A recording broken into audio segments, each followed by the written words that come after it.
Hey everybody, I am back in Vermont, getting settled in here. I've been trying to get caught up on a bunch of techie sort of nerd stuff going on. I'm about to be here for 6 months, working out of this place. And, after using this place for a while, I'm definitely, there's some refinements I want to do. So I'm diving into those. I've been doing a modification to the RCA console. I got a bunch of interesting footage about that. I'm going to do an episode about that.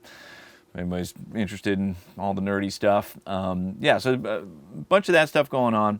I took a little second to get here. I came back to Vermont by way of Portugal. There was a family event, a wedding there. It was a great excuse to go to Portugal. Beautiful place, beautiful people. It was really incredible being there. I did manage to get some sort of food poisoning on the last day there. Had a very exciting 7.5-hour plane ride home, but I made it, and so I'm just trying to get caught up with everything. So I apologize. It's just a lot going on, a lot of life stuff going on, to try and keep up with. And so I'm going to get this most from the least episode up real soon. I think it'll be ready to go up in a couple days here. In the meantime, I thought it would be good to clear the decks with questions and stuff. And so there's a bunch of stuff that's come in, and I'm excited and happy to answer them. A bunch of really great questions and comments and stuff. So I want to dive in and do that.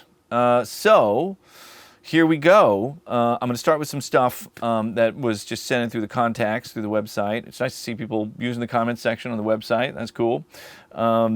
So here we go. So this one is from email address. I don't want to. A person named Matt Brittain, and the question it's. During the production recording of Songs for the Deaf by Queens of the Stone Age, how did you achieve the radio transition effects on songs like You Think I Ain't Worth a Dollar But I Feel Like a Millionaire, or some of the tracks on the back half of the album? There was sort of a concept record. They were supposed to represent, driving from Los Angeles out to Palm Springs or the Palm Desert, and the radio stations that you would listen to along the way. And I'm working on a similar project I'm currently undergoing. I can't find anything that seems to sound so accurate to the effect of radio changing channels. I've tried sampling and just cross-fading between samples of radios and doing a bit of EQ stereo width manipulation, but nothing like what you have going on in that album. It sounds almost as if for the songs you did the transitions for, you literally sent them to a radio and recorded them as they were broadcasted. Ha ha. Any advice? Okay, well, you guessed it. That's what we did. Back then, this was early 2000, 2001, 2002, there was still Radio Shack around. They had these little FM radio transmitter kits that you could build.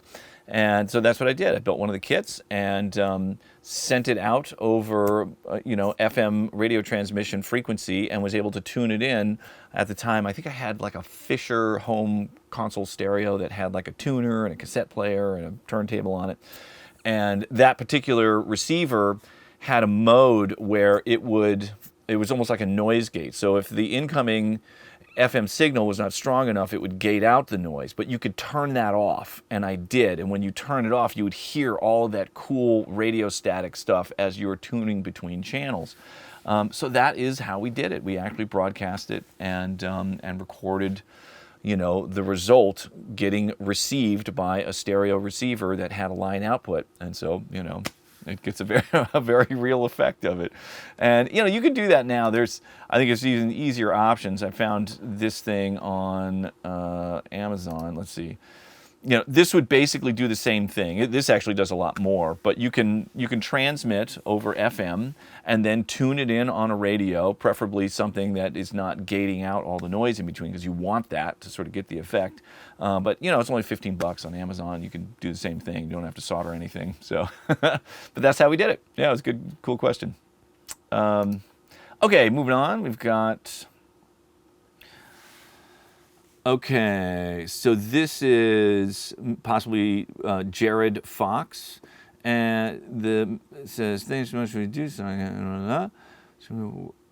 Okay, with so much of your workflow in the past having been centered around consoles, how are you adapting to now not having the same busing routing capabilities that you once had? You often mention especially during tracking, how you were in the practice of bussing down multiple mics, multiple NS10s on a kick, or multiple mics, amps down to a single track.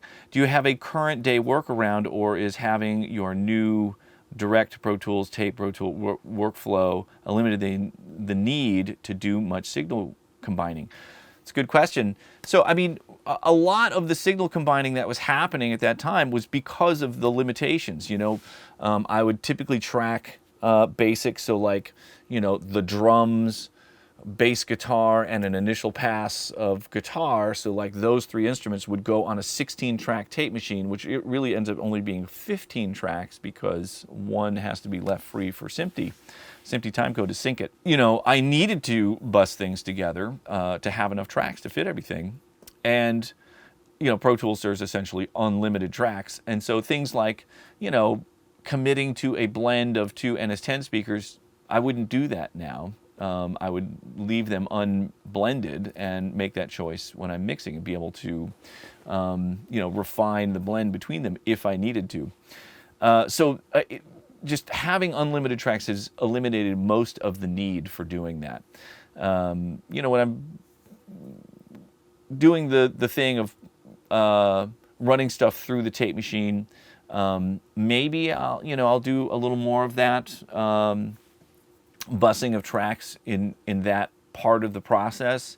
But again, you know, I can do as many passes of that as I want. And so it really just depends how much I want to commit something. If I have a blend that I feel very confident about, then sure, I'll go ahead and commit it. But I think the unlimited tracks is what's really eliminated the need to do that for me. So, and I don't feel like there's any real sonic benefit to doing that. That things sound better somehow, you know, bust together earlier in the process. I don't know that there would be any reason that would sound better or different doing it that way. But yeah, that's how I feel about it now. It's just not as necessary. Got plenty of tracks. I can fit everything. I can blend them bus them however I want in the computer, later, not, or whatever. You know, I prefer the flexibility. It's good to have. Okay, so now we've got. Okay, this the pronunciation of this name I'm not sure about, but Erdink can, something like that. Okay, where's the going?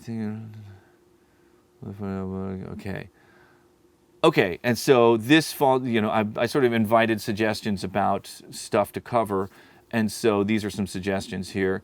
Actually, I have a few content ideas for new videos. At least if I saw something like this, I would drop everything and watch it. An ideal drum setup you made with your own equipment and its mixed video. Or rather, if a rock band came to Vermont right now, how would you record it? A few people have asked for this. This is definitely something I'm going to do now that I'm settled in here. Because I've done some drum recording videos that are a little bit more sort of retro-oriented, and I haven't really done a definitive version of how I was approaching recording drums for Third Eye Blind, Good Charlotte, All American Rejects, all of that late 90s, early 2000s stuff. So I'm definitely going to do that and recreate that approach and document it all and show how it comes together. This room and this studio will be a great place to do that. It'll sound amazing in that big room. So I'm definitely going to do that. And then he's suggesting an interview with Chad Blake. I would love to do an interview with Chad Blake. He's amazing. He seems to be very busy on Mix with the Masters. I don't know if he's going to have any interest doing that with me on my thing. But and I've never collaborated with him on anything, so I don't have like an existing sort of friendship with him. It would be easier for me to go like, hey, why don't you do an interview with me, But I don't know if I'll be able to do that. But then third suggestion, drum recording with Chad Blake, that would be great too. I would love to see that too. So, but I don't know if I have a path to initiate that. But those are certainly great suggestions. Okay, so this next one. This is okay. So now we get into questions and comments that were in the comment section on the website. So this is all about the Third Eye Blind lullaby song Mix Deconstruction. Okay, so this is username Giop, G-I-O-P. I'm learning. I recently bought a tape machine. I was wondering if you use any kind of synchronization system for keeping the tracks aligned. I'm using one myself, a Rosendahl SMPTE, to keep jitter as low as possible, even if Pro Tools is the slave, but it's limited to 48K. I'm wondering, how do you get to work with 96K projects if you do sync tape machines at all? Thanks a lot. Yeah, so there hasn't really been a need for me to synchronize any tape machines together here. I used to do that a lot with my MM1200 and Studer A800 tape machines. Those were the machines that I used to make all those records. 16 tracks on the MM1200, 24 tracks on the Studer A800. I don't have the A800 anymore. The Scully machine I have is not set up to sync. There's no sync control. Well, yeah, maybe there's a way to do it, but the one I have isn't set up for it. And so I haven't been doing that. The system that I always did use was an Adam Smith Zeta 3.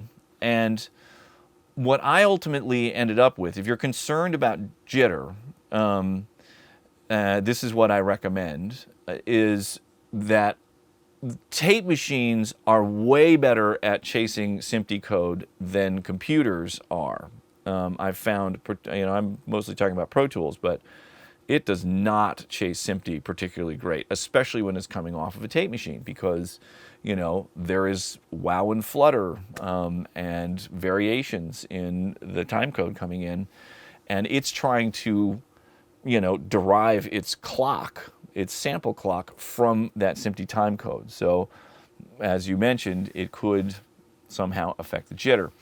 If you do it the other way around, so I have a SyncIO interface for Pro Tools which can generate SMPTE, send SMPTE to the tape machine, and you can set your sample rate to whatever you want and have the tape machine chase the computer. Then your clock is rock solid. Tape machines will chase that time code flawlessly because it's super consistent. And it all works out great. That's ultimately what I ended up doing when I did all of my archiving and transfers, when I had hundreds of analog masters at Barefoot, and I wanted to transfer everything and give all the masters back to the bands. So I didn't have to move them all to Vermont. They're very heavy. And so that's what I ended up doing. It really worked the best, for sure. Having computers chase tape machines is not the best way to go. So that is my suggestion. If you're set up to be able to do it in that direction, that I highly recommend that. All right, good question. Okay, so now we have one. This is DGIbney92 is the username. Do you ever print your tape tracks using inserts in Pro Tools? I have my Pro Tools set up so that my tape machine is laid out over inserts, and I have calculated the delay compensation of the repro head. This way I can monitor the effects of the tape machine in the session without latency.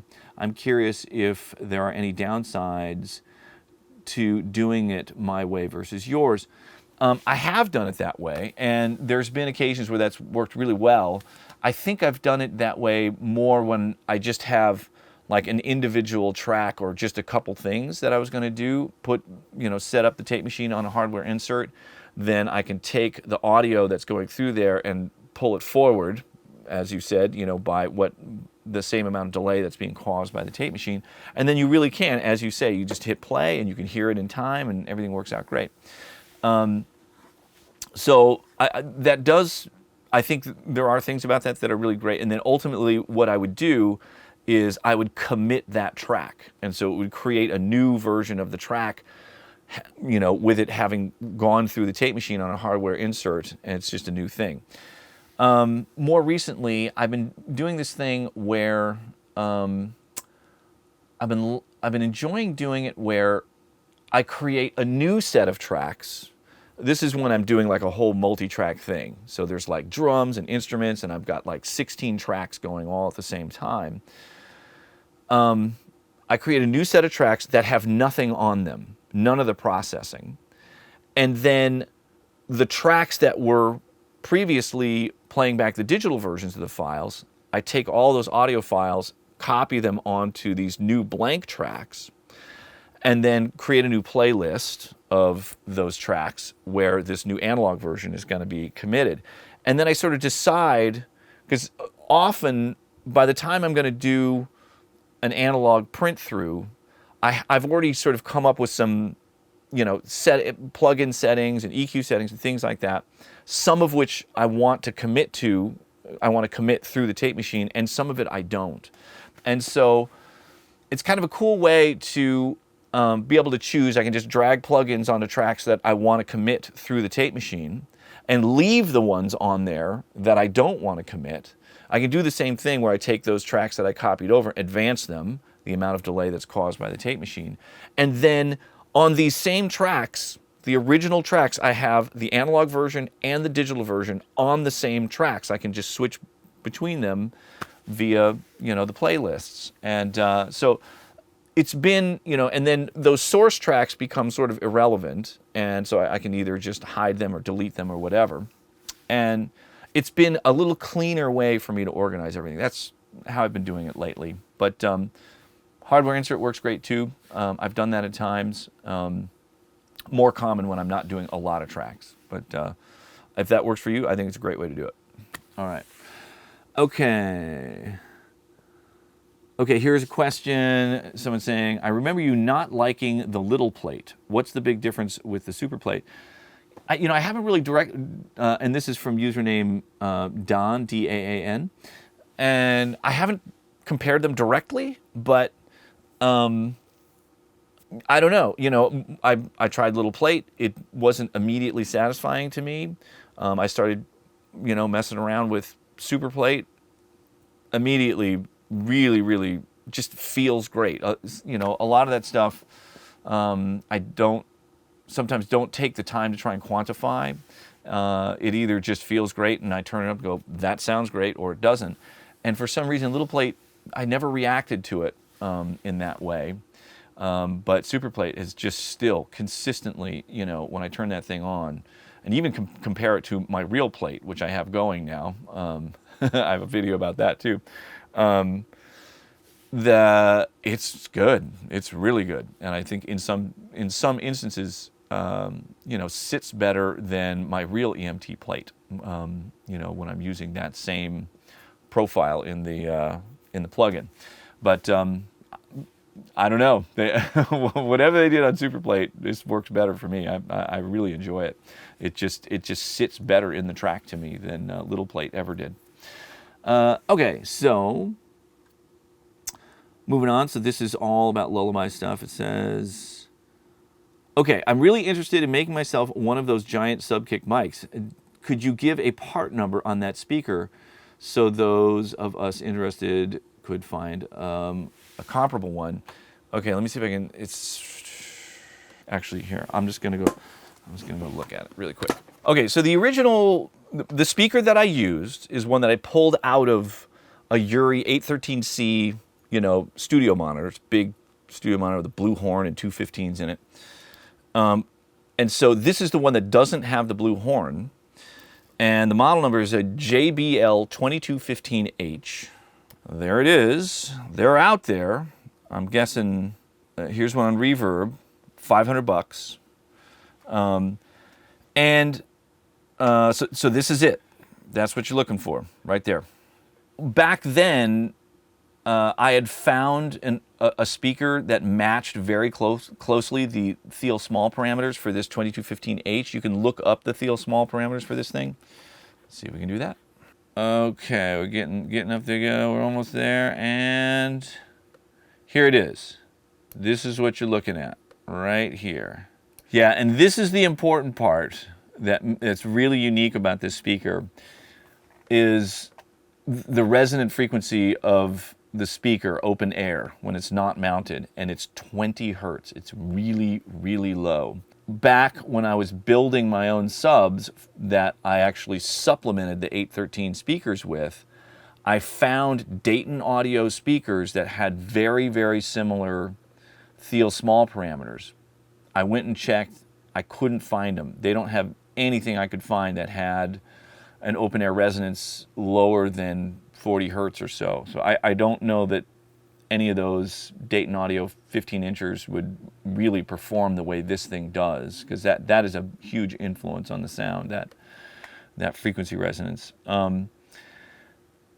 But you know, there's more digging that could be done, and it's certainly possible you could find another speaker, you know, that has this resonance to it. I was just looking on Parts Express. There might be other places to check, but that's what it is. There's one sitting up on Reverb. It's not cheap. $500 is not cheap for a speaker. Yeah, it's available. It's still available currently. So there you go. That hopefully, you know, can start you on a path to be able to figure that out. And I wish you all the luck in the world finding something that'll work for that. All right. Okay, so now... Okay, so this is username JMR, a person named Jamie. Okay, this is also about the speaker kick drum thing. Okay, speaker kick drum is the most satisfying thump I've ever heard. What's amazing about it is the space it leaves for everything else. When can you take my money for a clean sample of it? I'd be happy to share a sample of it. That would be fine. I'll put something up at some point. It'll probably go in the nerd space section on the website. I'll put something up there. I think what most distinguishes you... Oh, okay, so this is a part of the question. I think what most distinguishes you from the many, including myself, is you seem to have a fairly clear vision of what a song should sound like, and you do whatever it takes to get it there. I find myself endlessly searching for a vision with a painful trial and error process, hoping I'll get lucky. Maybe this is something you can make a video on. Also, a real-time mix vid would be very interesting, so we can see how many wrong turns you actually make, or if you go to the right final decisions. Finally, are you still a mixer producer for hire? Okay. Yeah, there's a few questions in there. So, I mean, best case scenario, I do have a clear vision for what I want to do. That's not always the case, and definitely anytime I don't start with a really clear, idea of what I want to sound like, things can sort of stray and wander and, get lost along the way. Yeah, the clearer vision I have at the outset, the better things go generally. And that stuff usually arrives to me just from, if there's a demo version of the song, I really like to have something to listen to before I start recording something, so I can just kind of live with it and really put some thought into what I think would be amazing for it. I tend to be more of, I like to prepare more so than just be in the moment and go for whatever. I've found that process to be a little too unpredictable, haphazard for my personal taste. I want to have a plan and go after it. But yeah, it doesn't always go that way. And I usually try to be honest with the artist about it. If I don't have a clear vision, I'll tell them, like, I don't know exactly what direction we're going to go in. Hopefully we'll figure it out along the way. Sometimes that doesn't inspire a lot of confidence, but I would rather be honest about it. Okay, a real-time mix video. I'm down to do it. I'm going to try and find the right circumstance to do it. I'm thinking maybe we'll do some sort of contest or something where viewers can submit stuff to be mixed. And I will select something from one of you all, a recording that one of you all have made, and mix it. And that would be the right circumstance to do a real-time mix video. Because often I'm mixing things that can't be revealed until they're released to the public. So I can't really do that with something. To actually do it live in real time. And this, what I'm talking about doing is a live stream thing. I turn it on, people tune into the live stream, and I just start mixing, see what happens, So I think that might be the right way to do it. It would be super fun to do that. So I don't know, let me know what you think. And then, am I a mixer producer for hire?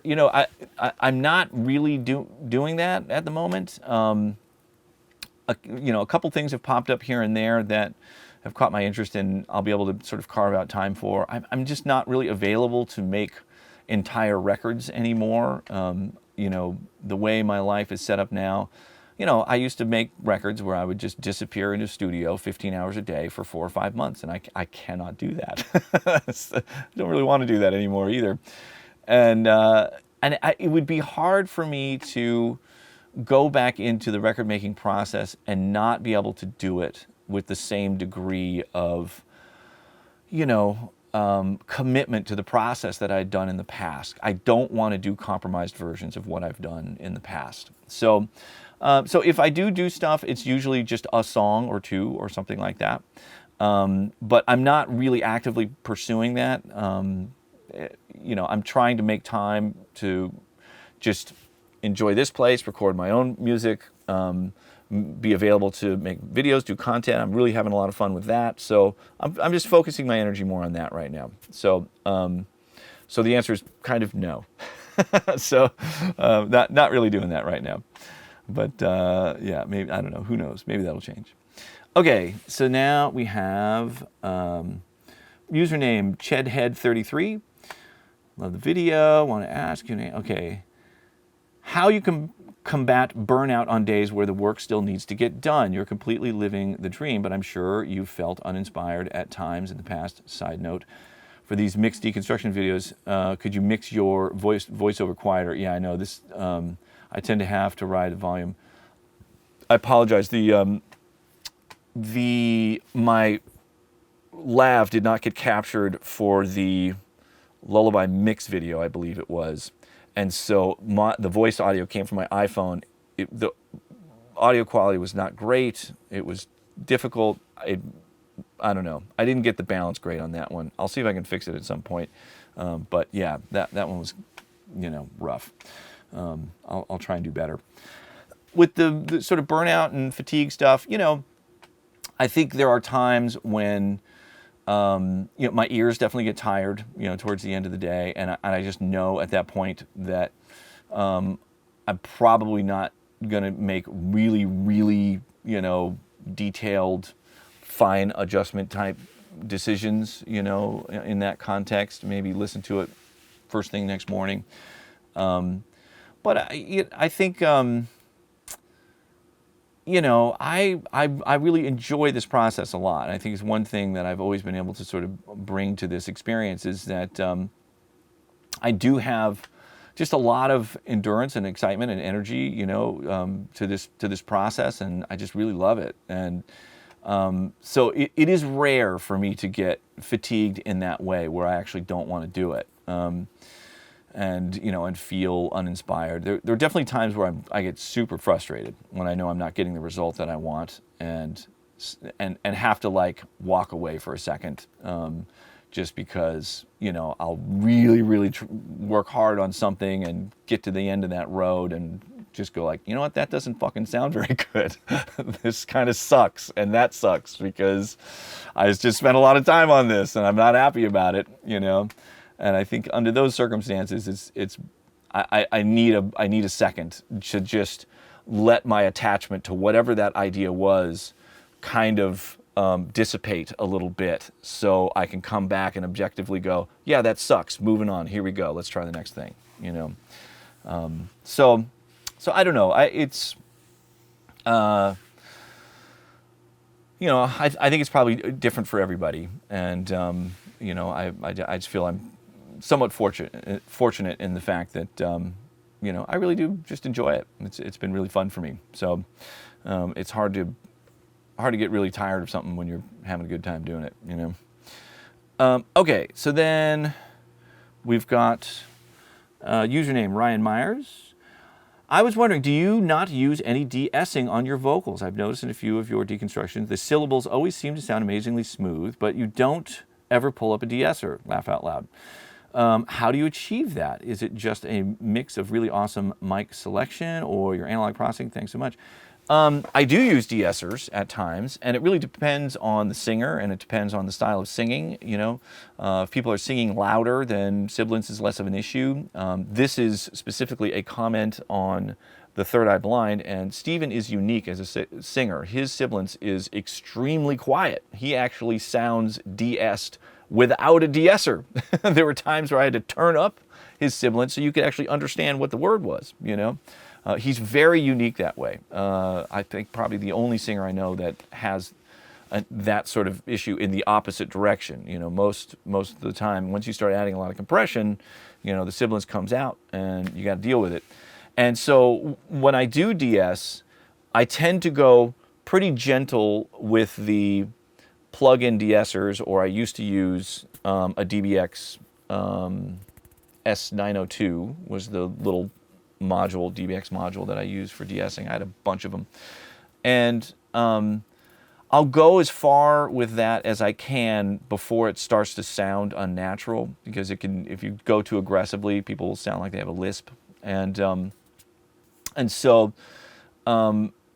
then what ends up happening is that there are moments where there will be certain consonants or sibilant moments that jump out too much, and I go in and just manually turn them down. And so I just do a region gain adjust. Yeah, I guess, I forget what exactly it's called in Pro Tools, but I just separate out that little area right around where the sibilance is, and I just turn it down probably 6-7 dB, as much as I need to just make it sound, you know, balanced with everything around it.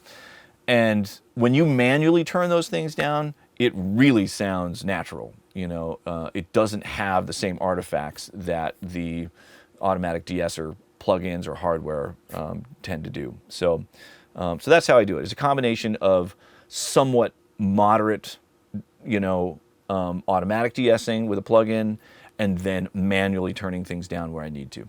So that's what's been working. Okay, I love this username, Guy McDude. I one of my names for my son is Mr. McGuy, so we're on the same page with this username. Okay, any more info, links to the leveler plug you showed around 43 on the Third Eye Blind mix video? Let me just make sure I know what we're talking about here. Okay, I did not see the leveler plugin, but I think I know what you're talking about. Okay, that plugin is just a software controller for a piece of hardware, which is this thing.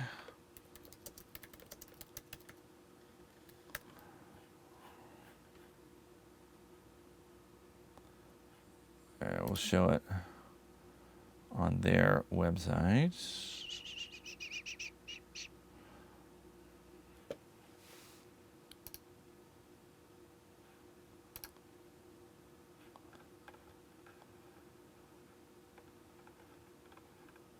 Okay, so this is the hardware part of it, and it's just 16 line inputs and 16 line outputs on DB25 connectors.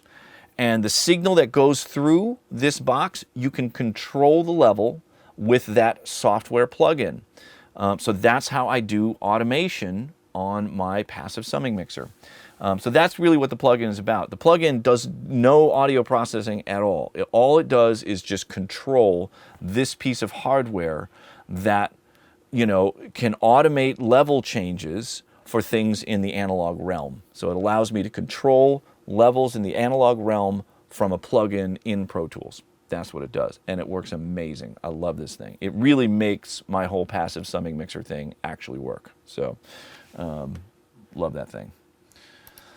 Okay, so then there's another one from Guy McDude here. This is, what is the cello, arco bass, almost trombone sounds on the downbeat of the bridge? Is that the bowed pedal steel? If so, it sounds way more harmonically in control, not as wild, hairy as I've been seeing and hearing elsewhere. I think what you're hearing is there's a low-ish octave being hit on the piano. We have sort of a small grand piano here, bong, that hits on the downbeats of that. I'm pretty sure that's what you're hearing. And I love pianos for that.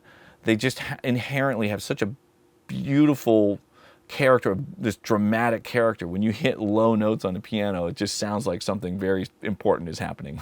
Something real serious is going down. So I'm pretty sure that's what it is. Okay, so now we're into comments on the May 27th follow-up video. So this person is saying, since you mentioned that you are open to developing an RCA console plugin, I want to ask, is there any chance of porting the Unfair Child plugin to the Linux platform? I know Linux audio has a small market share. Companies don't bother doing it. Some are doing it, UHE, ACMT. Audio plugins, it would be awesome to have UTA plugins. I'll ask, you know, the developers. It's really up to them. I wouldn't even know how to start to do that. But, you know, if they know how to do it and it's not wildly expensive, you know, so I'm not spending a lot of money for the, I'm guessing, 5 or 6 people that use Linux, you know. I'd be happy to do it. So I'll ask, see.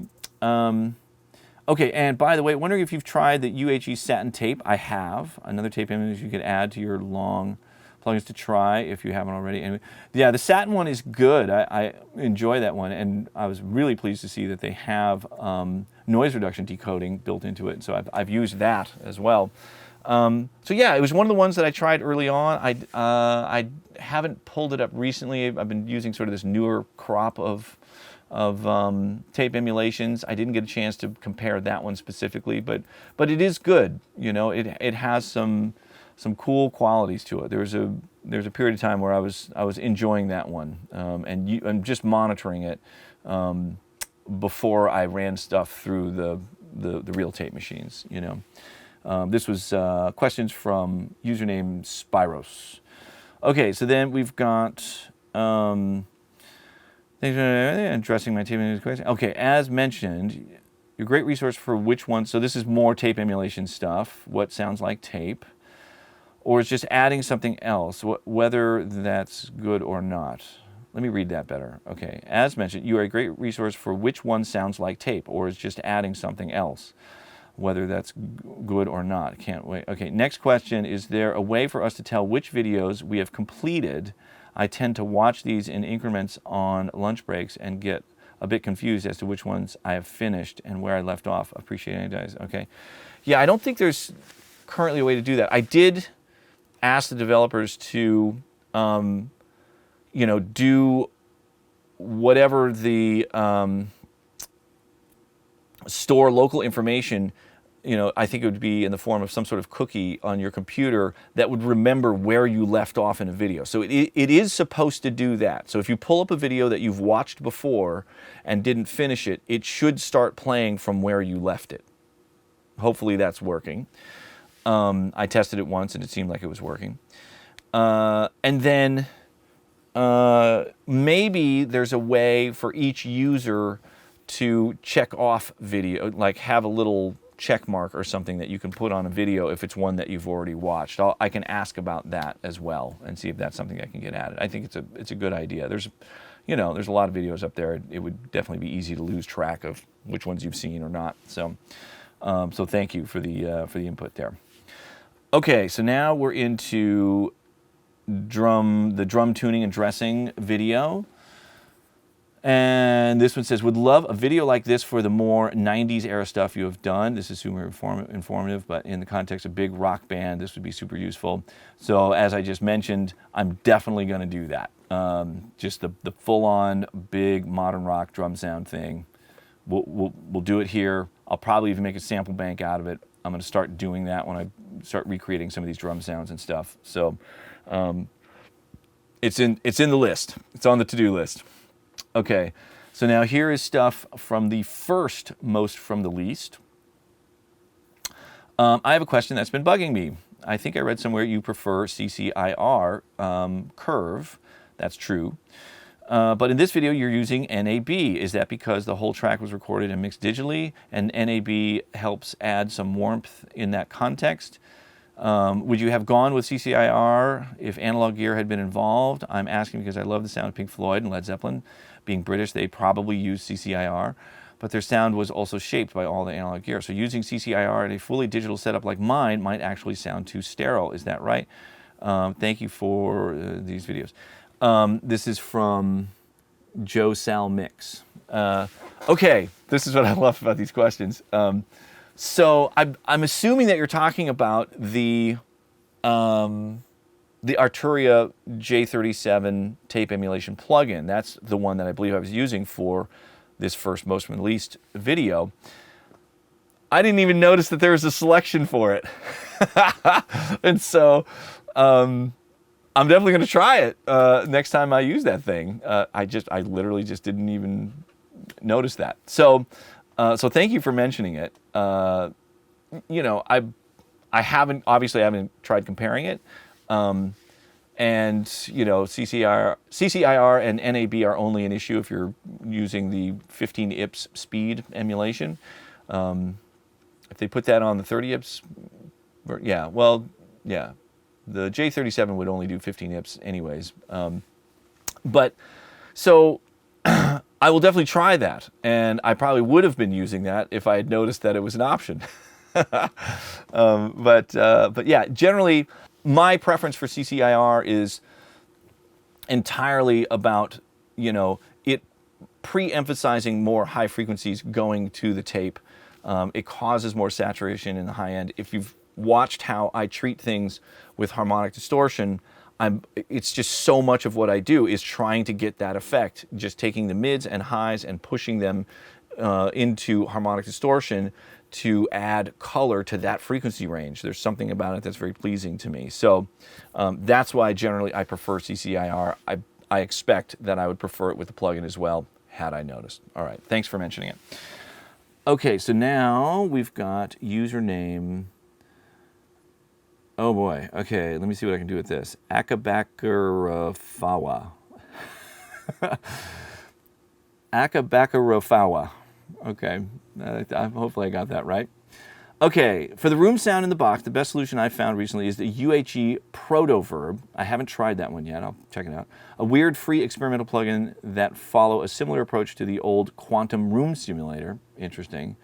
From my limited understanding, that reverb plus some early reflection and impulse response mixed in get you really close to at least to Meyers. Other suggestions could be recording only an amp using the effects output. Yeah, this thing of taking the preamp part of the amp simulation and putting it through a cabinet, or taking just the amp part of the simulation, removing the speaker cabinet and putting it through a real speaker. Yeah, I considered doing that. I didn't get a chance to put together a setup for that. And so, yeah, so I didn't get a chance to do that. Okay, use software to emulate the power amp section and the speaker for the cab section. Never was particularly satisfied with the current IR technology for doing that part of it, is what he's saying. I found that it lacks a certain complexity and detail in the high end. I tend to agree with that. Arrow by Acoustica Audio. The software is borderline unusable with a terrible UI. That seems to plague their plugins for me. I don't understand those choices with their user interfaces, but you know, whatever. They make cool sounding plugins. And it's heavy on the CPU, but using only the cab section, it gets you very pleasing results. Once again, at least to my ears. Keep up the good work. Yeah, I'll check out the Arrow from Acoustica if I can wade through that interface, because their stuff is really good at capturing, you know, these impulse response type emulations. I find. So I think they're doing some version of machine learning type approach, and as I'm experiencing more and more of these various types of plugins, that these machine learning approaches seem to be better at capturing the character of harmonic distortion characteristics and impulse response stuff. So it would be worth trying. Okay. Oh, I'm sorry. This is the next question. Okay. Okay, they're just asking what other amp sim, tape sim plugins have I tried. So there's, in this next most from the least, there's a collection of new stuff. I do compare the Arturia J37, this new Pulsar modular one that's an emulation of a Stevens tape machine, and I also got the one tape desk, and I compared that one. So I compared those three, you know. And then in this new one, I'm using, still using Tonex for some of the guitar stuff. There was one thing where I used a different amp, you know, sort of one-off amp sim from my buddy Sam Pura, this Death Western thing that worked really well for one part. And then there's some other stuff that I did with Universal Audio ones. Those worked well for a couple things. And then I did have some luck on this next one, just sending the guitar out through the monitor speakers with the cabinet emulation and miking that in the room and blending it in. There was one part that really needed to have that sort of space around it, and I think I did get something useful this time taking that approach. So, so there's a little bit of what's to come with all the, you know, emulations there. Okay, so now we're into, so this is from the deconstruction of the song Meadow by Nickel Creek. And so the question is about the low passing the mandolin out of one of the bass mics. Why doesn't the mandolin poke through and jump out in the areas that you can't hear it when the bass notes are playing? Logically, I would think that you could create a pulsing effect on the mandolin, but I don't hear that in context. I think, you know, there's a couple reasons, I think, for that. One of them is that there's a lot going on, and so some of this stuff can just kind of get lost in there. And if I just soloed that bass mic and the mandolin, it might be a little more apparent. But with everything else going, it just kind of melts into the whole thing. And the other reason is because of the compression. And because on this particular mic, there's a lot of compression going on. So when there's a bass note being hit, that microphone signal is being turned down a lot, probably at least 10 dB. And so the bleed from that mandolin is also getting turned down that same amount. The problem I was having is that when he's not playing a note and the compression lets off and it turns up and there's still mandolin playing, all of a sudden it gets very loud. And so I was really sort of compensating for that. And I think that might be probably the main reason why it wasn't so obvious that the mandolin is getting cut off, because every time that frequency range opens up is when the bass is playing and the compressor is turning it down. So it probably helped even it out. Okay, so then, and that was from Jankowski 576. Okay, so here we go. We've got a question from a gentleman named Peter Rinaldo, maybe, I'm not sure. Okay, when you print using tape, what are you trying to achieve? And is it done within the mix? Or do you have enough experience to do it in solo? I think you should build a reverb plugin capturing your room in Atmos. I'd like to see how you edit, prep, comp, ride vocals. Okay, there's a few comments here. I think, yeah, the tape stuff, I've done enough of that you know, I can do it sort of early in the process and anticipate what I'm trying to get out of it. And for me, it's really, you know, when things are too dynamic, they just feel awkward and they just poke out in various ways. I just can't get it to just sort of like sit in a place and stay there. It just keeps sort of jumping out in weird ways and being distracting. And tape is a beautiful way to help smooth that stuff out.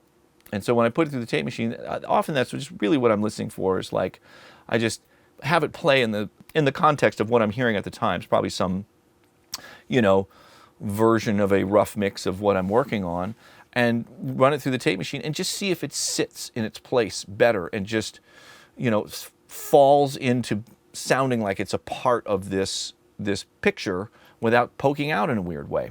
And, you know, raw digital recordings tend to poke out to my ears more than analog ones. So that's mostly what I'm listening for.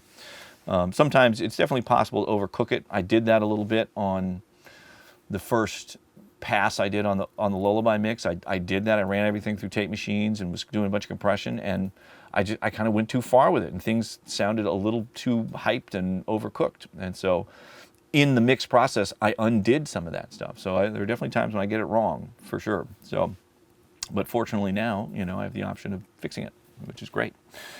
Okay, so then with your other stuff, I would love to do a reverb, you know, plug-in capturing my room. That's definitely on my list of things I'd love to do. I want to do the chamber here, and I want to do the big room. I think that would sound amazing. And I'm imagining it would be worth me pulling one of these incredible large format Strauss monitors. It wouldn't be that hard to do. You know, I could only take maybe 15, 20 minutes to pull it out of here and put it in the room, use that as my source to get the impulse responses. It would sound incredible. So I'm totally down to do that. I'm going to get to it at some point. Man, so much to do, so many things. That'll be so fun to do. Need more time. Okay, would love to see how to edit prep comp ride vocals. I'm happy to do that. I feel like that does get covered in a lot of the mix, you know, deconstructions. There's information about how the vocals are, you know, getting put together. But I could do an episode specifically on doing vocals, especially now because I'm starting to record stuff that I'm singing on. This next Most from the Least thing has me singing on it, and so I have no shame about just totally soloing up my voice and showing if I'm editing and using different takes or tuning stuff or whatever. You know, I don't care. I'm not a professional singer. I have nothing to prove. So it's a great way for me to really show, you know, how I approach that stuff. And then would love a deconstruction of Little Hitchhiker from the Grace's Mother Road record. Yeah, I was really happy with that track. That was one of my favorites off of that. It really felt like it had, you know, a similar sort of timeless quality to it, maybe like, you know, Tom Petty's Wildflowers or something like that. But yeah, man, super happy with the way that mix came out. I would love to deconstruct that. That'd be really fun. Okay, so now we're into, this is the episode about the mastering of Grace's new record, Medicine. And so there's some questions about that. So first one is from username Dino Alden. And it's what a wonderful sounding record, I agree. T-Bone did an amazing job. Okay, question, could the difference in the mid-range energy from the Vermont LP transfer be from a possible lack of or poor implementation of the RIAA EQ phono preamp post-turntable? Some project turntables have built-in phono preamps. That's what I have. It has its own built-in one. Some don't. I believe the Audio-Technica model you have does have a built-in phono preamp. It does also. So that could explain the difference. It's possible, you know, the RIAA curve is very, very well established at this point, and I don't think would be extraordinarily hard to recreate accurately. There may have been more variation of it in the past, and it is extreme, you know, so it's certainly possible. Okay, yeah, let's look at this. Because if you're not aware of this, it is not subtle. Okay, so they do this pre-emphasis to help be able to fit lots of level onto the vinyl. With vinyl, cutting vinyl, the problem is being able to fit all the low frequencies on there because of the movement of the stylus. It just causes it to jump and skip around and cause all kinds of problems. So they remove a huge amount of low end when it's being cut to vinyl so you can fit it on there and not mess up the cutting process, and add a bunch of high frequencies. That's one of the reasons that vinyl is so amazing sounding. Again, it's this thing, huge pre-emphasis on the high end. There's a way more harmonic distortion on the high frequencies than there is on the low frequencies, and it sounds beautiful. Anywhere I run into that and encounter that effect, it always sounds musical to me. Love it. Okay, but look at this curve. Look at what's going on here. So on the way in, minus 20 dB at 20 hertz. And so by the time, you know, even, man, I'm going to make some guesses here. This is 1K here, but even probably in the very audible range of low frequencies, you know, 50, 60 hertz, you're still going to be down, you know, a good 15, 16, 17 dB. That's a lot. That's a huge difference because this has a somewhat, you know, logarithmic S-curve shape to it, to this EQ, to this shelf EQ.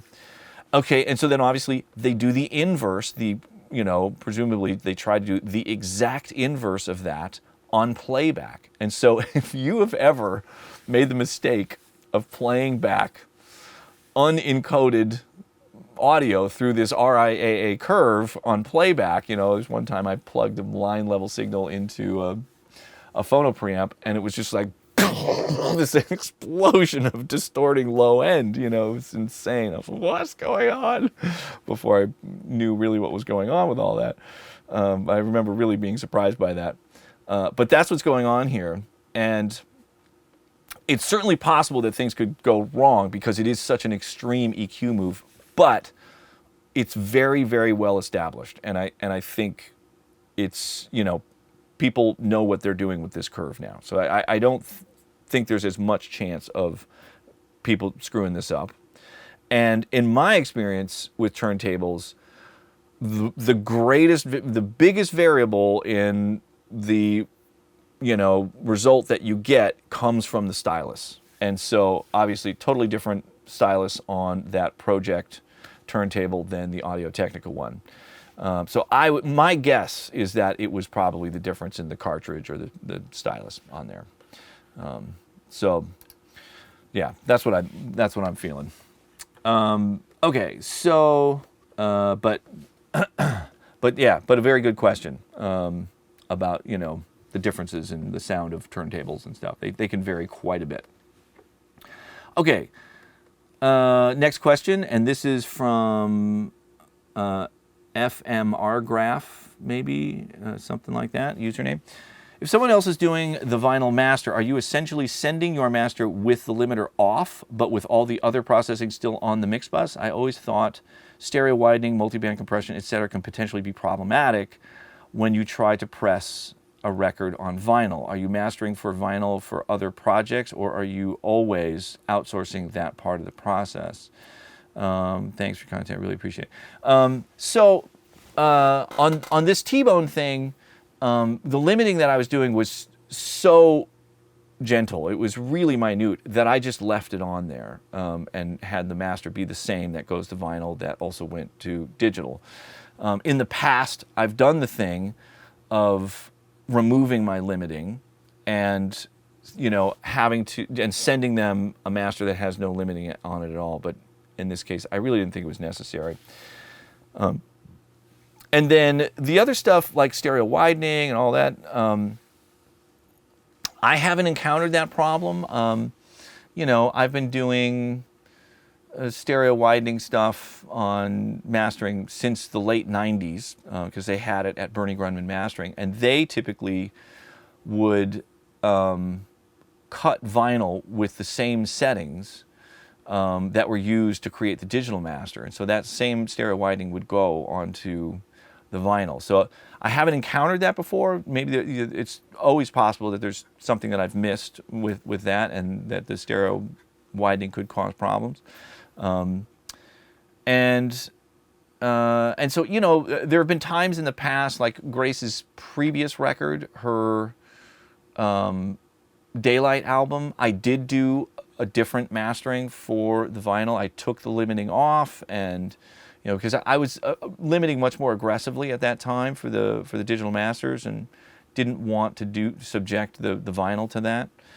It worked out nicely on that project because there's a certain amount of limiting that is just inherent in the sound of vinyl, and but also I give the master to somebody, and they make a choice of their own. And on this T-Bone master, I think it was apparent that whoever created the master to press the vinyl from added a little bit of low end because it was consistent through both of the playbacks on either turntable. In both cases, there was a little bit more low end in there, in the sort of not the like sub low end, but that sort of like 50 to 100 range, somewhere in there. And it was a good choice. I really liked it. It was very flattering coming off of vinyl with that extra bit of kind of punchy low end. So sometimes they will make that choice, and I have the opportunity to listen and say if I like it or not. In this case, I thought it was great. It was a great choice. So that's how it's that's how it was done on that one, and you know, I've done it different ways in the past, but yeah, I kind of take it on each circumstance, you know, what feels right for the project. Okay, so then 2 questions, and this is from username Boulier. When you are calibrating your Langevin EQs, you sweep up the frequency up and the VU goes higher. How come you wouldn't want to calibrate it for the high end boost on the EQ you're doing? And would using something like pink noise give you a more accurate readout? Because it's all the frequencies instead of one specific area, or does that not really matter much? Are you just trying to get it in the ballpark? Okay, so I think with those EQs, and I think we're talking about these Langevin program EQs, because that's what I was using as an overall boost on the T-Bone stuff. That those things, you know, those things are so old and unpredictable. The detents are a little hard to detect, you know, just by feeling where it goes. And so I really just wanted to confirm that they were both in the +2 dB position. And again, they're so old, and going through old AM16 preamps and other things that are going to have variations in them, they're going to be a little bit different. And so, you know, I'm sweeping through them, and you'll see differences between the 2 sides. They're just not going to match exactly the same.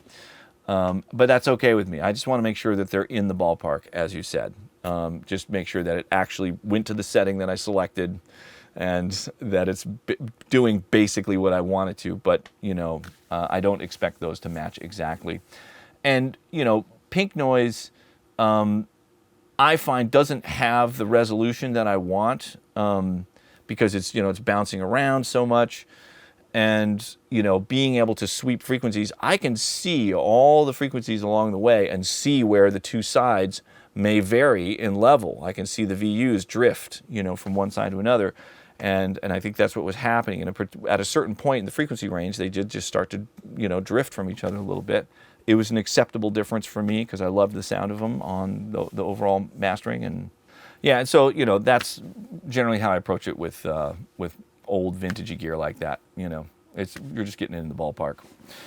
Okay, so we've got another one here on the Medicine record. Okay, Grace's voice is truly great, and her interpretations of lines are super emotive, almost dramatic acting at times. I realize most of this comes down to her, but I would be really interested to know how she experiences being produced by another person who is responsible for capturing that. Making vocalists comfortable to give those performances can be very tricky. I know you both would have a lot to say on the topic, not that you need to go full Stanislavski when recording garage rock, but in her world, it might even be necessary. Any chance of an episode with her to dig into performance? This is from username Dan. Yeah, I'd love to do that. I always love having Grace on here. She's always fun.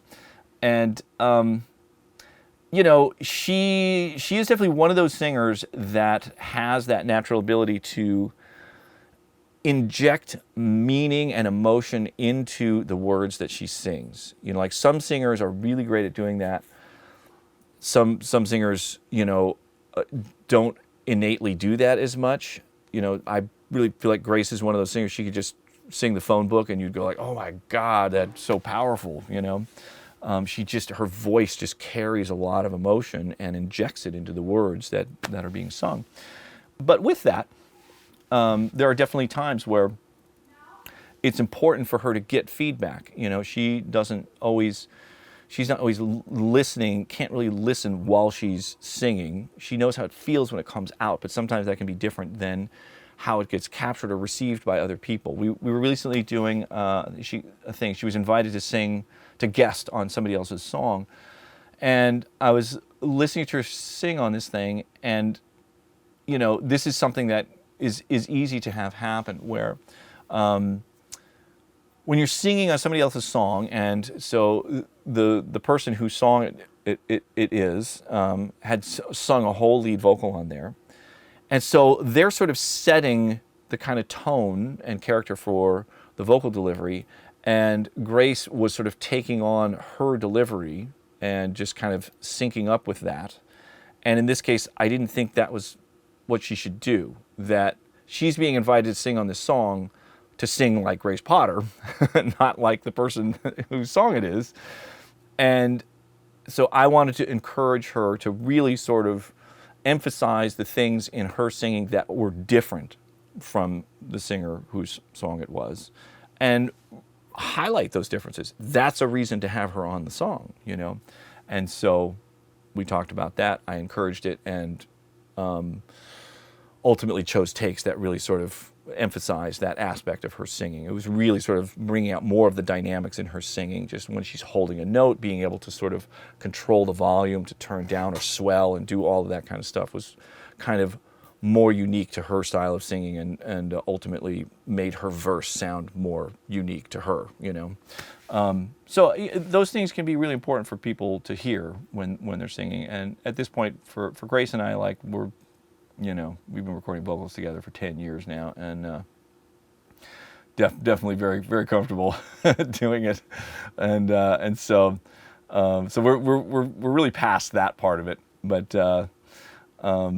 But yeah, you know, I think singers can always benefit from having some objective feedback in the control room. If you're really listening and really, really trying to receive the emotion and message of a song and be able to react to what's happening with that aspect of it, I think that's really important.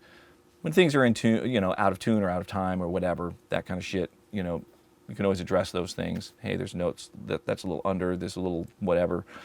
That to me is not important. You know, at the end of the day, the phrase that I always use that's everything for me with vocals is, I have to believe you.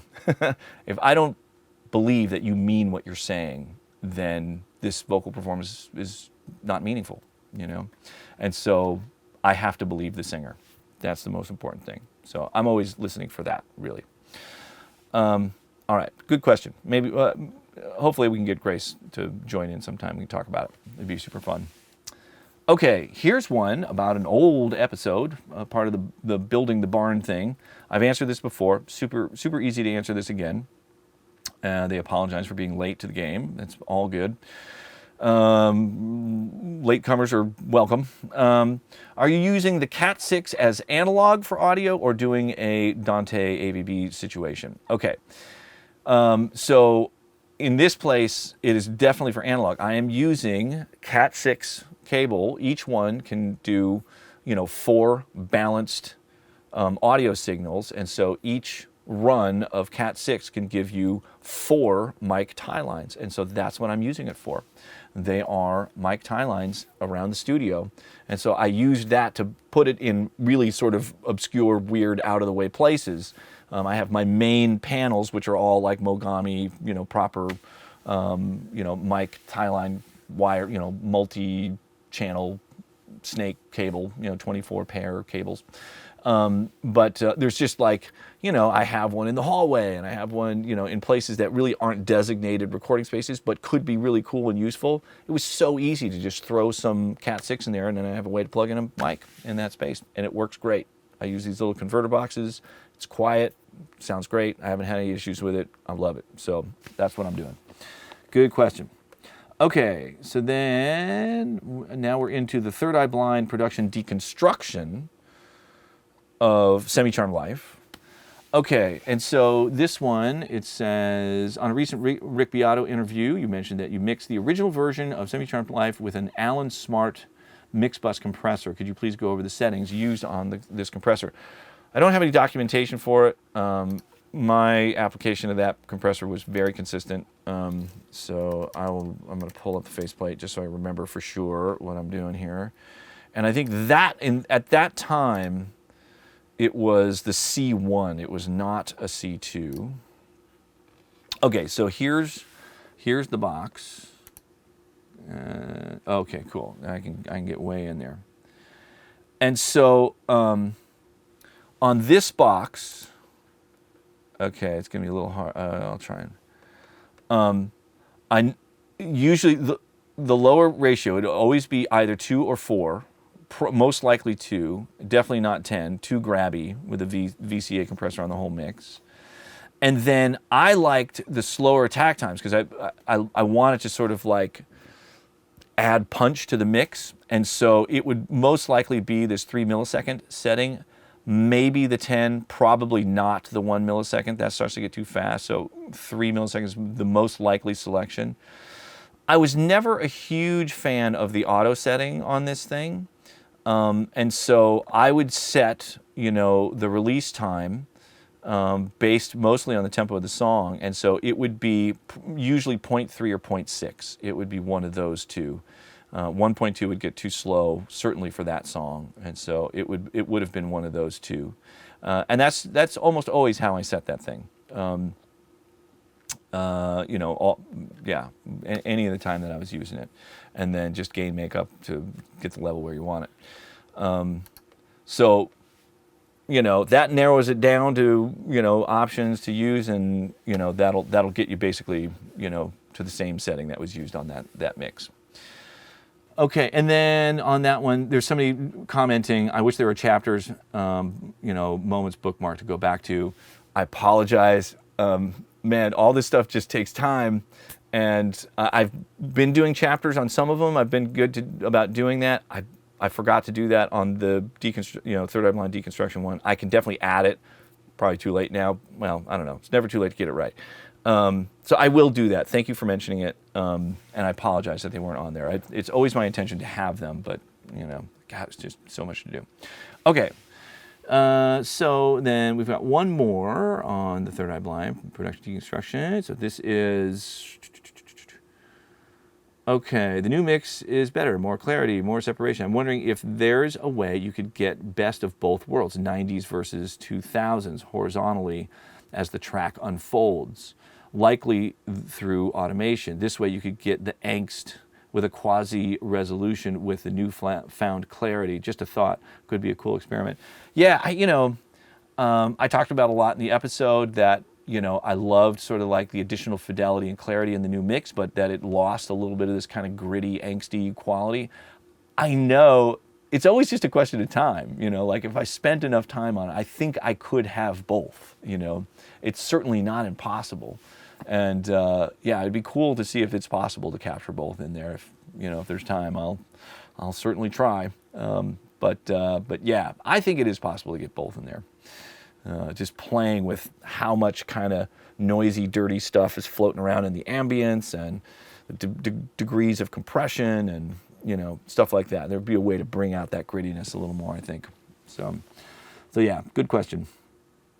Okay, so now this is back to the Beauty of Imperfection episode. And so, okay, my question is, as someone who's currently working on recording solo material, playing all the instruments himself, using real guitars, bass drums, and MIDI keys, what's your recommendation for getting that imperfect, perfect groove? I don't quantize. And I don't like recording to clicks. I usually set up a tambourine and or drummer track, just the push rush of the feel, and then record guitar from there. Maybe the bass, and then eliminate the drums and record the rest of the instruments according to that. Is there a better solution? It's weird not being in a room, grooving, recording with a drummer live where you're in sync with tempo fluctuation. Man, it's a really good question, and I'm sort of, early in this journey. The most from the least number one, I ended up playing drums by myself, just imagining the other instruments. So I have nobody to play with. And those takes definitely felt better to me. And then I sort of, grabbed my favorites of those takes and put together an overall performance and then played other instruments to that. But if you get into a really, that thing was only a minute long or something. And, if you get into a really long arrangement for a song that's, 4 or 5 minutes, trying to play the drums for the entire song by yourself just would not be super fun. So I am trying to figure out how I'm going to approach that, because I really don't want to play to a click for some of this stuff. Some of it might be okay if it's not the type of part that is a really groovy drum part. If it's a real simple, just, slower tempo, just big bombastic drum sound that's very straightforward, maybe a click is going to be okay. But I really prefer to not do that. And so I might actually bring somebody in to just play with me to get the drums down. That's what I'm thinking. I have somebody that's been assisting me here and helping me out, this wonderful gentleman named Dragon, who also happens to be a really incredible multi-instrumentalist. He's a wonderful guitar player, bass player, plays great drums, plays everything. And so that might be a great way to go. Still trying to figure it out. Early in the process. Great question. We'll see what I come up with. But I don't want to play to a click. Okay, so there's another thing in here. What are your thoughts on 432 hertz? So for any of you that are not aware, this is this idea of using a different tonal center than 440, that 432 is somehow inherently more musical. I haven't invested a lot of time into investigating, experimenting with it. I've seen it. I've checked out a couple of YouTube videos about it. There was nothing about it that really was overwhelmingly profound for me. I don't have absolute pitch, perfect pitch type hearing. I can't just hear a note out of the blue and know exactly what it is. And so there might be other people that are more sensitive to it than I am. But it would be curious. I'd be curious to know if, like with everything with me, there would have to be blind testing involved. And so with something like this, what I would do is randomly listen to one or the other, not knowing. So if you have two versions of something, one that's tonal set on 432 and one 440, hopefully identical in every other way, listen to one version on a particular day and write down if you like that or not. The next day, listen to a randomly selected version and see if there's really a consistent thing, like if you have a strong preference for one or the other. And if you can really notice, the difference between those two pitches, from day to day, if it's really that big of a difference. I don't know how many cents that would be. Let me see if I can figure that out. Okay, yeah, this is a pretty significant difference. It's a difference of 30 cents. And so, yeah, that might be a big enough difference where I would be able to hear the difference day to day. And then it's really a question if you have a preference one way or the other. But yeah, I mean, that's how I would approach it. I think on stuff like this, you have to listen to them not knowing what you're listening to really know if you have a true preference one way or the other. As soon as you know, your expectation bias kicks in, and then you just don't know what you're getting. It could easily overwhelm whatever you're actually experiencing in the listening of this stuff. So I see here, that you're finding it more pleasing, and that's ultimately all that matters. If you like it, then do it, But yeah, I don't have a strong opinion about that one way or the other. But interesting question. Maybe there's others that have more experience with it. Okay, so now this is stuff from the update that I did on June 15th. So I think there's more stuff where I'm inviting people to suggest, episodes to do. So this is, it would be cool to see a follow-up episode after the most released approaching the 90s, early 2000s drum. Okay, so there's another request. It's definitely going to happen. Another request for the big 90s, 2000 drum sound. Okay. And so you'll see some of that in this, in this next most released thing, but obviously it's a home recording version of it, but I'm definitely going to do it here and do it to the best that I possibly can, with however it was, try and recreate what was done in the past. Okay, so that was from N. Gibbons Mix. Okay, so we have another one from Angelo Boltini. And so Video suggestion, a real-time mix session where you try things out and explain your decisions as you go. I talked about that. I think the way to do it is I'll mix a song from one of you all and do a real-time live mix of it. Okay. Okay, I love new sites, blah, blah, blah. Okay, it'd be fun to see a video on another Taking Back Sunday track. I would love to do that. Story so far, that is in the works. That's going to happen soon-ish. So I got part of that going. And now that I'm back here, I'll be able to pull up the mix properly and do a mix deconstruction on one of those. That's going to happen. It's coming. Okay, so then, let's see, one for Good Charlotte. I would love to do that. I've not done any Good Charlotte stuff yet. It'd be great to see if I can get Benji and Joel to participate. More videos in the line of like a lullaby, you know, with a more sort of rock style, you know, approach to it, just like a more big rock, heavy rock thing. Would be awesome. Maybe even doing some sort of reviews of your individual analog pieces versus emulations. Okay, some more comparisons between analog stuff versus, you know, plug-in stuff. I'm always happy to do that. Yeah, there's more that I could do. I could do my modified Altex versus the AR1 thing. I have stay levels. I could do that. I have a real original 176. I could do that. I've got real original LA2As. I could do those. You know, yeah, there's a bunch of stuff that we could do. Yeah, some Neve EQ stuff. You know, harmonic distortion stuff with preamps or whatever, you know. That would be fun. Okay, and then there's another part of it. I also wondered how you decide to do some of the crazy multing of instruments, the same track duplicated into multiple frequency ranges on the kick or snare, etc. You do at times versus just treating as a single track. Where did that come from? You know, it's from username Cut the Noise. Cue the Noise. I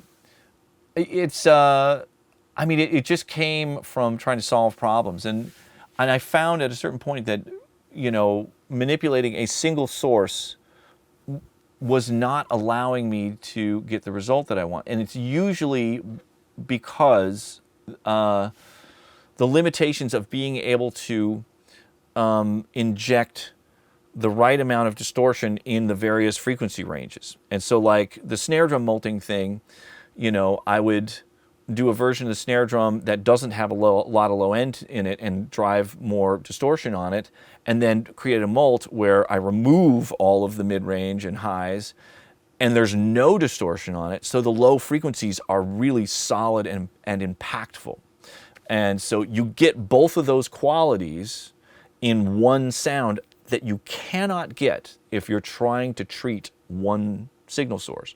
So a lot of it comes from that. That was really the issue that I needed to try and solve that I couldn't get, you know, from a single source. So it's mostly inspired by that. Good question. So, okay, so then this is username Michael. If you're still looking for suggestions, maybe something along the lines of calibration.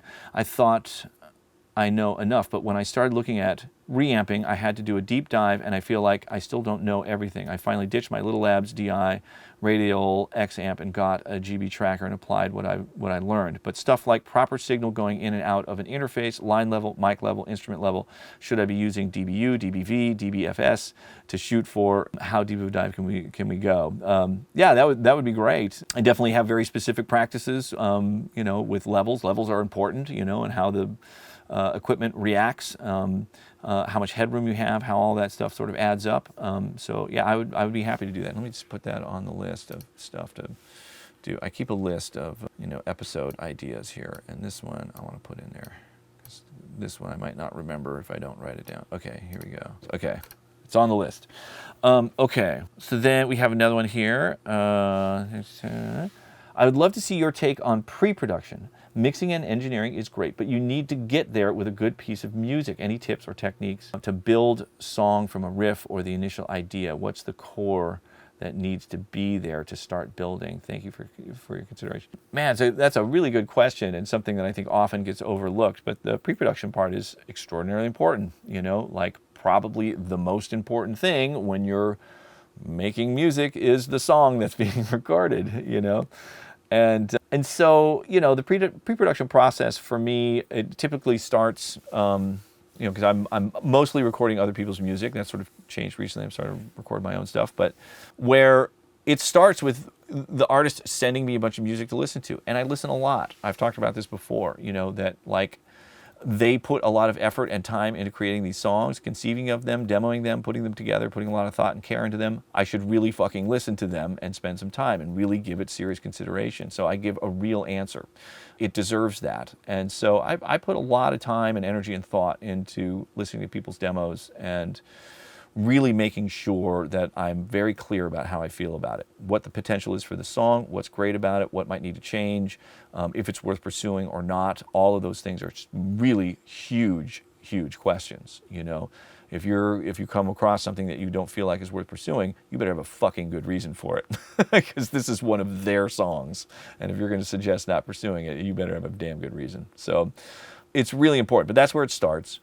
And, you know, sometimes, you know, if there's just an element in a song that is really exciting that I really react to, I can really connect with that and latch onto it and build from there. You know, there was one example with Nickel Creek, the song Helena on the Why Should the Fire Die album that I did with them. That song was created in the studio while we were working on their record, and it came because Chris was walking around playing his mandolin and doing these really cool eighth note, like ringy, chimey, sort of tone clustery chords on the mandolin that just sounded so cool. And at a certain point, I just stopped him and said, we need to build a song around that. I love the sound of that. Can we please just make that the centerpiece of a song and build a song from that? And sometimes for an artist, they have tons and tons of musicality and they've written tons of songs, and all they need is some direction to run in, because they've had a bunch of ideas already and they've already sort of pursued a bunch of ideas, and sometimes it's hard to just have a new inspiration of a direction to run in. And something as simple as that, of just like, I like the sound when you play your mandolin like that, make a song out of that, can be enough to inspire a whole insane epic journey of a song like Helena, you know? And so, you know, I think it's important to just like always keep your ears open and be tuned in and listening for those things. Anything that catches your ear and sparks that, like, oh, what's that? That's something that's worth pursuing, you know? And, you know, the process for working through arrangements and working through songs, you know, I try to just trust my own musical instincts and try to give meaningful feedback. You know, if something, I really want the songs, when I hear them, to always feel important and exciting and give me that sort of special feeling. And when you hear something that's really incredible in music, I know what that feels like. I have tons of music that I love that gives me that feeling repeatedly. And so I want to hear it and feel it when I'm listening to music in whatever context, whether it's a demo or we're in the process of tracking something or whatever. And when it's not there is as important as when it is there. It's great when it's there and you go, oh, that felt amazing. But if it's not there, it's important to identify those moments as well and try and figure out what's missing. So I don't know. There's a lot of aspects to the pre-production part of the process with quite a few bands, both Take Back Sunday and Nickel Creek. Those bands, I know for sure, we did what we call the practice swing, where we basically did the pre-production in the studio, and we didn't do the thing of like, let's go to some crappy rehearsal space or something and do pre-production there. Just do it in the studio. And so we would basically record the record really fast, like in a week, just the basics of the record, and be able to actually hear things coming through the speakers and have everybody get comfortable with the setup, the tracking setup, their monitoring. You know, there was time to sort of iron all that stuff out and give ourselves a week to like go through all these songs, go through arrangements, try stuff, record a version, be able to listen to it back, do it in the studio. We called it the practice swing. And I did it on both Nickel Creek records, and I did it on, both Taking Back Sunday records. So that's a very indulgent way to do it, but I think it really paid off on both those projects. Like by the time we were going to record the record, we really knew what we were doing. We had already recorded it once. We recorded it quickly, but like we had been through the process and sort of, weeded out the things that could be problematic or whatever, and had really had a clear sense of what we were doing. So that's an approach that can be really good. Okay, great question. And that was username Earth, E-R-T-H. Okay, so we got one more on this video. This is still the, what is it? The June 15th update record. So this is, hey guys, just watching your follow-up number 2 for when the Levee Breaks, where you mentioned that you played drums and bass on Joe Satriani's song, Time. This song is incredible. Musically and sonically, your shuffle grooves are amazing. Could you maybe go into detail about how you recorded those drums? They sound unbelievable. Thank you. Well, thank you for that. This is from Bill Johnson 69. So that one was interesting because I was playing to an existing recording, replaced the existing drums and bass, and played percussion and a dulcimer and drums and stuff. It would be great to do an episode about that one. I'm going to reach out to Joe, see if maybe he's available to participate. It'd be really interesting to get his recollections about it. But, that was another round. I was, deep into my, reverence for John Bonham, and approached the drum recording very much like that. It's sort of that drum recording was done, similar to a lot of the other stuff in that sort of late 90s era, because that one was recorded probably in 95, mid 90s. And it was sort of at the beginning of really sort of pinning down that drum recording approach. I'm not going to go into too much detail about it now because I'd love to just do an episode about it. I don't have a multi-track master for that, so I would definitely need Joe's cooperation to get my hands on it and see if it's possible to pull that thing up and put something together there. But I would love to do that. Man, that was a really cool experience. Really happy with the results. I was really, really on the chase. There were some absurd things that I ended up doing on that project to try and get it right.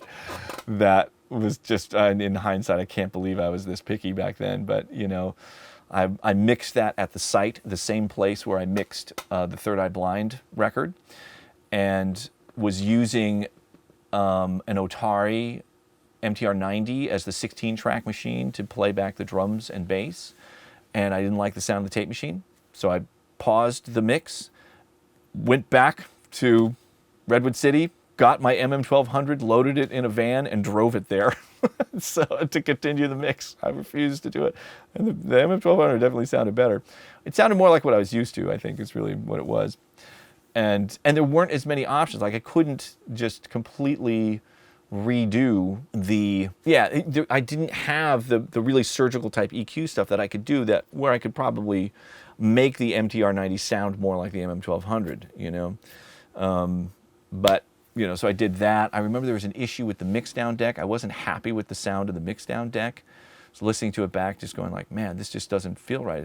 It's not punchy enough, So paused the mix, got a different tape machine in there, wanted to try something different, and got something that I was happy with, But I was really on some very uncompromising shit at that time in my life, and I guess hopefully it translated. But I did some ridiculous stuff on that to try and get it the way I wanted it. But yeah, hopefully there would be a chance to do that. I would love to do that. Okay, so now so this is on the original When the Levee Breaks episode. And this is somebody commenting, I noticed that the delay on the right channel sounds normal, like you would expect, but the delay on the left channel sounds like it has the inverse of the comb filtering. I have to listen closer for that, but I think I know what you're talking about. There's a weird filtered quality, a peaky, filtery quality in that delay, and maybe it is only on the left side and not on the right side. But that's a good point, and some detailed listening you're doing there. Okay, so it sounds like it has the inverse of the comb filtering that the dry signal has. I don't know how that would happen, but there is something weird going on with that delay sound, meaning all of the frequencies that canceled out on the dry signal actually get boosted a lot in the wet signal. This makes me suspect only the left channel was sent to the echo rec, and something went wrong there. So I think we've all agreed that only the left channel is going to the echo rec, and that's how the comb filtering was caused only on the left side. So I think we're feeling confident about that. There was some interesting new developments with this. I've been communicating with the person who works at the, music museum, National Music Archive Museum in Canada, that is in possession of that mobile truck that recorded those drums. And he sent me a couple videos. I'll be able to share this stuff that are really cool. I got some super duper close-up looks at that console that was used to record those drums. Also a flyer confirming that they did have a Benson Echo Rec, in that truck, probably sometime around that time. Some of the other things that we saw indicated that was added later. So I don't know, because there's a version of it that has a delay that doesn't sound like that, and there is no comb filtering on the left side. So, if it happened when they recorded it and it was printed then you would think it would have been on all of the rough mix versions that were done. Or maybe for one of the rough mixes they muted it and tried a different delay or something. I don't know. But they definitely had a Benson in that truck around that time. I got to see the compressors that are in that truck, a close-up of those. They're definitely Helios Type 69 preamp EQ modules. Got to confirm that. There's another really weird thing in there. In this console, there is a custom flange module that would potentially do this comb filtering effect. But from everything that we've looked at, we're all thinking that it's from the azimuth. So I'm not gonna chase that one too much. But it's very cool. This gentleman that works there has been so cool to share information about it, and I'll pull it all together at some point when it's relevant and share it. It's really, really cool to see inside that truck, man. It's amazing. Okay, moving on. So now there's a bunch of stuff off of the YouTube post of this June 15th thing. And so these are more suggestions about episodes. So here's somebody, Matthew Brabender, 1421, saying a compression masterclass where you go super deep into the topic would be amazing. Why instruments need compression, the choice of which compressor, what you're hearing, how to dial it in, all that stuff. I would love to do that. Just an episode, all things compression. This is a request to just record stuff about tape emulation. That's coming. Okay, let's see. Okay, an episode about recording drums that have the cymbals recorded separately. How to do that. Okay, yeah, I'd be happy to do an episode about that. I've done a fair amount of it. Okay, and then here's one. I should be calling out names here. So this is that was Adrian Stern Music. Mark Hawley was asking about findings for tape emulation stuff. That's coming in next most released episode. Okay, so this is Nolan Mason 6607. Would love to see a video about your panning philosophy. A video going over all the tape emulations. It sounds like what I should do is just do a video, because when I'm actually trying to work on some music, I don't want to get bogged down too much into trying 8 different tape emulations. It'll just derail me too much, and I don't have the patience for it when I'm actually trying to make some music. But I will do an episode where I pull up 8 different tape emulation plugins, whatever the current crop is, and have my real tape machines going, and we can really do this. That makes more sense. I'll have some various sound sources, check it. Okay, that's what we're going to do. That makes way more sense. Okay, I know. It's a big issue. We're all chasing this, and I think it would be helpful for me, too, to go back and hear some of the earlier ones and see how they're stacking up now. Okay, and then to do some hardware tape emulations, like the Rupert Neve Designs 542 tape emulator.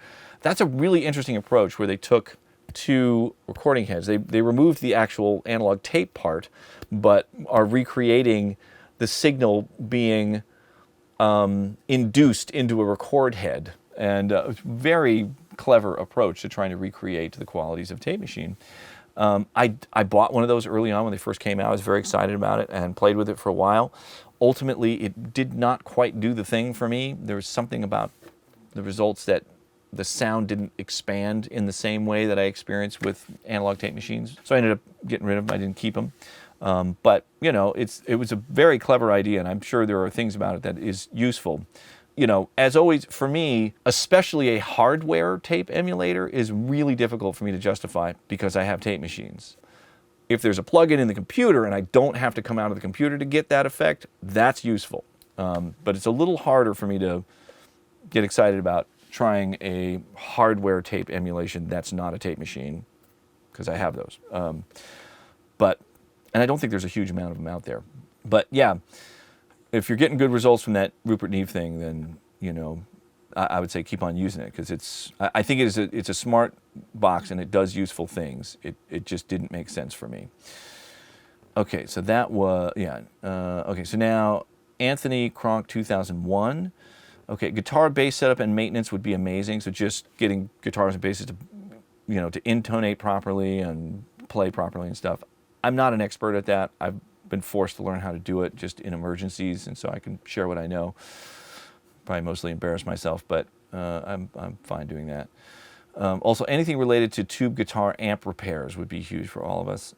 I haven't done a lot of that either. I can sort of stumble my way through it, but I've relied on other people more that have invested a lot of time in it. It's a very specific type of circuit design, and when you have experience with it, troubleshooting and fixing it goes very quickly, and it's just kind of slow for me to do it. So I may not have a lot to contribute there. So then, okay, Skinny Elephant Recording, 8964. In-depth video on your EQ philosophy in mixing. Yeah, I'd be happy to do that. There's a good amount of that in whenever you see a mix deconstruction. I talk about EQ choices and why I make them and why, you know, what I'm trying to achieve there. So there's a lot of that in there, but I could try and do something that's specifically just that. Here's somebody asking for comparing different mic pre's for electric guitar. That could be cool. There's definitely a thing that happens there, certainly between tube preamps and, you know, solid state preamps. I'd be happy to do that. That was Karsten Goke. And then, okay, so now we have Blair Young, 2461. I would love a production deconstruction of Lost Prophets, only interested in the music part. Good Charlotte would be good. Maybe some Joe Sardo. Okay, these are ones that I was just mentioning. Yeah, Lost Prophets that's a tricky one. You know, very proud of that record.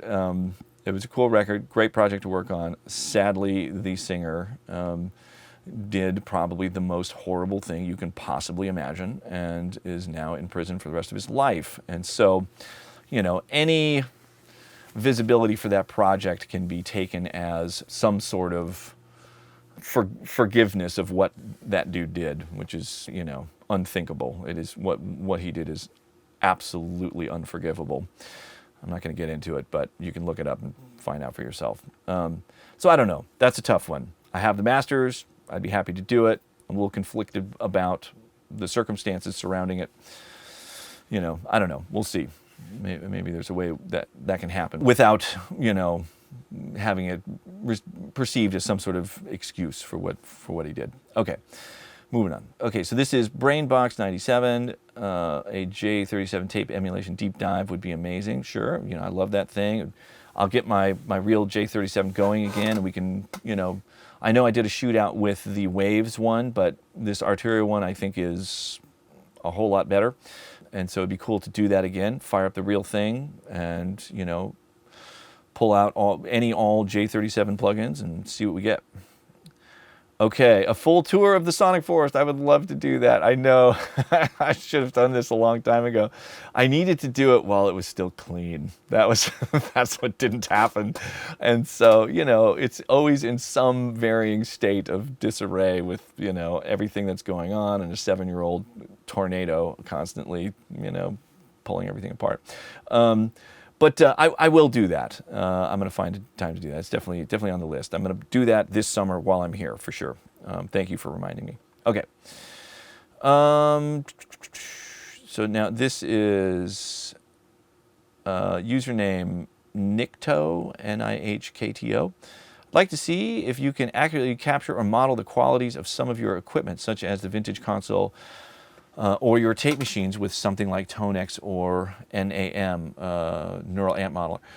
Yeah, I haven't really gotten into the process of capturing these profiles. Obviously there's a way to do it with Tonex. I just have to learn how to do it, and I'd be curious to try that and see, something like Tonex was really optimized for guitar, how it would do trying to capture the harmonic distortion characteristics of, let's say, that RCA console. That would be really, really cool to check out. I think those things are better suited to do just harmonic distortion because, Tonex is, when you're talking about replicating, the sound of a guitar amp, you're really just talking about distortion. And so, there are EQ and frequency curves and stuff, but that ends up not really even being a part of it, with an RCA console. So it would just be the harmonic distortion. It's considerably more subtle than what you get in a guitar amp, but it might be able to do it. That would be interesting. I just have to take the time to learn how to do it. Hopefully it's not too complicated.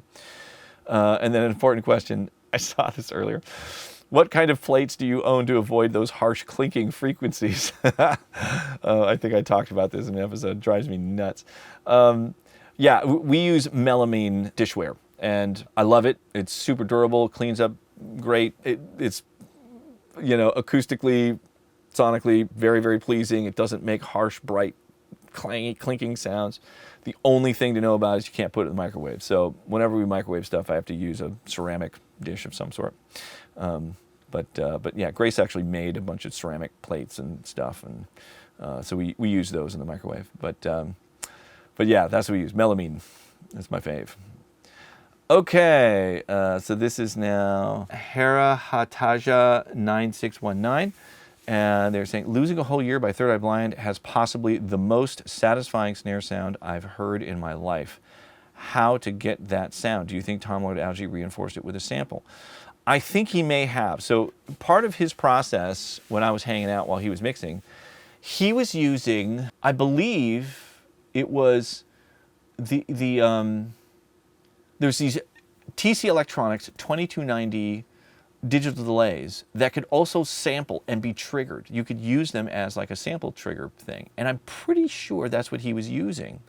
And so what he would do is he would find a hit in the performance that he really liked and sample that hit and then use the snare drum track to trigger that so he could reinforce it with a really, really consistent hit that was the same every time and blend it in with the original sound. It's a cool trick. So I think it's very possible that was going on that song. I don't remember specifically if it was, but I would say likely he was doing that. And that drum recording was kind of unique. That song, we ended up using the demo version of that song. So it was a more stripped down version of the drum recording that was typically done at that time. So when we did demos for Third Eye Blind, I didn't do 2 tape machines. It was all done on 1 24-track machine. So I think we only set aside 8 tracks for drums. So there was just kick, snare, tom, overhead, and probably some room mics. And that was it. 8 mics. Definitely less extravagant than the miking that was done for the final album. So, Tom was working with a somewhat more, limited collection of microphone options for that drum sound, but it still came out great. That version of the song just had an energy to it that everybody loved, and so we used the demo. So there you go. Okay, so now we have Zirilfer username. Zirilfer. Okay, and this one is just a random thought, but I'd love to see your take on blending 2+ microphones, especially after catching your Rick Beato interview where you talked about your chaotic guitar miking preferences. When is 2 mics better than 1? What you're listening for, both in solo and in combination. When 2 mics used do or don't contain your preferred single mic sound, etc. Just a random idea. Yeah, I could do an episode about that and give some examples and stuff. But so, typically the issue is for me that with a single microphone, sometimes the guitar just sounds too direct, and especially if it's just right up on the speaker cabinet. And if you start blending microphone, they start colliding and combining in these very complex ways where there can be delays and frequency cancellations and all these things that happen that make it sound more sort of diffused and complex than this very, very direct, dry sound. And so I think often that's what I'm looking for. Or I'm trying, combining signals can be a great way to create a sound that is distinct from something else. So if I have a guitar in a track that was mic'd with one mic, then that is going to have that less sort of complex, very sort of direct character to it. I can get something very different by blending some mics that has weird cancellations and some versions of comb filtering and stuff going on that will really make it distinct from a mic from an instrument that was mic'd with just one mic. So it's really all about trying to create unique character in the individual sounds. That's usually the motivation for it. But there's certainly an opportunity to do a video just highlighting that more. Okay, so now we've got Ryan Hayden, 9235. I read somewhere within your video comments where somebody asked you if you ever do in-person teaching classes, seminars, etc. I'm within reasonable distance to Vermont, would absolutely be one of the first to sign up for such a thing. It's definitely been a part of the vision for this place. I would like to do it. I'm going to look into doing it this year, so it would probably come late summer or fall, something like that. Everybody will hear about it. I'll definitely announce it.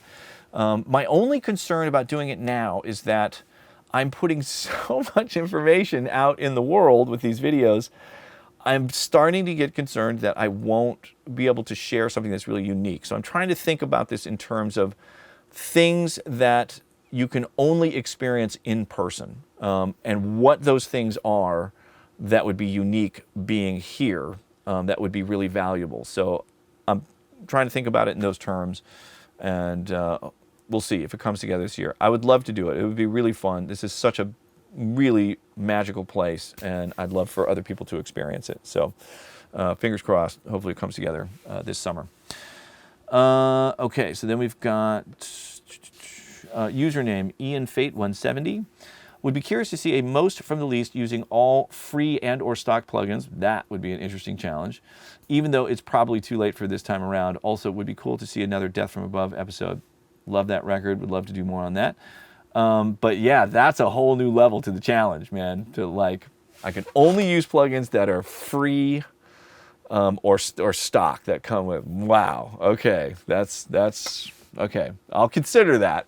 Yeah, maybe we'll say it because on the ones that I've done, there are thousands of dollars worth of plugins being used for sure. I'm sure. Yeah, it's in the thousands. I would guess. Maybe. Yeah. It probably is. So I'd have to look into that to try and add up the cost of the plugins that are being used in those things. It's a good point. Those plugins ain't free, and some of them are quite expensive. So interesting new aspect to the challenge. I like it. Good suggestion. Okay, we've got Robert Bell N8K. Summing, groups, stems, why, how to create buses, and what's the benefit? Okay, yeah, I can do a thing about that. I've been meaning to do an episode that really just definitively sort of explains this mix, passive summing mixer setup. That certainly incorporates a lot of the concepts around busing and grouping things. And so I could cover a lot of that in one episode. That's a great suggestion. Okay, so here is Don P, username Don P.